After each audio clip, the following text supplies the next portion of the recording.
How could Jesus have gone to both paradise and hell? Well, I'm going to give you the answer here in Leviticus chapter 16. This is the Day of Atonement. And in the Day of Atonement, there were three offerings, sacrifices that were to be made. And these three sacrifices correspond to Jesus' threefold death: his spiritual death, his physical death, and his soulish death and descent into hell. Here in Leviticus chapter 16, verse 5, it says, from the Israelite community, he is to take 2 male goats for a sin offering and a ram for a burnt offering. Notice 3 animals are used: 2 goats and 1 ram. Now, what was the high priest supposed to do? The first, they were going to cast lots to see which goat would be the scapegoat. You ever heard that phrase, the scapegoat? And wherever the lot and whatever goat was the scapegoat, here's what the priest would do. He would then place his hands on the scapegoat, confessing all the sins of Israel. Therefore, that goat became the sin offering. He became sin for the people.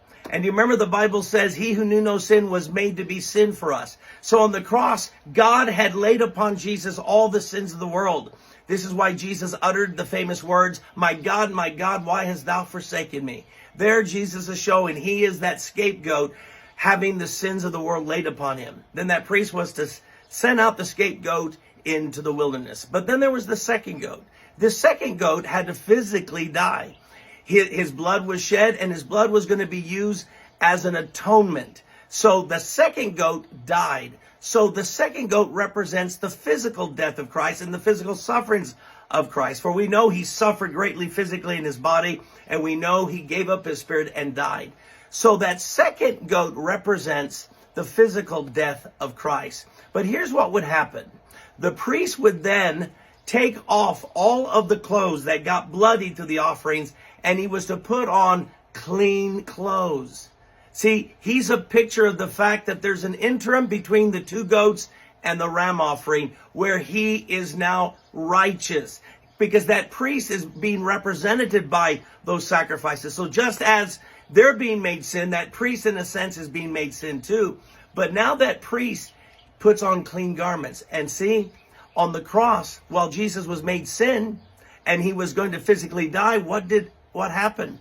Jesus went to paradise. You can only go to paradise if you're clean, if you're not sin.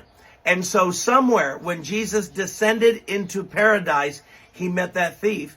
But he promised that thief that today he would be with me in paradise. Please don't read into it. He didn't say today, tomorrow, and forever. He just said today. So we know on Good Friday, Jesus welcomed that thief in paradise. And that corresponds to the righteous clothes that the priest was supposed to put on after the 2 offerings. But then came the final offering, the burnt offering. That's when he took the ram, and the ram was burnt over fire. Are you getting the picture here? So after Good Friday, Jesus descended into hell, where he becomes the burnt offering, and his soul suffers the torments of hell. Do you see this? So Jesus was able to go to both paradise and hell. And those 3 offerings in the Day of Atonement is proof of the threefold death of Christ. So those offerings correspond to what Jesus did for us on the cross and also his burial.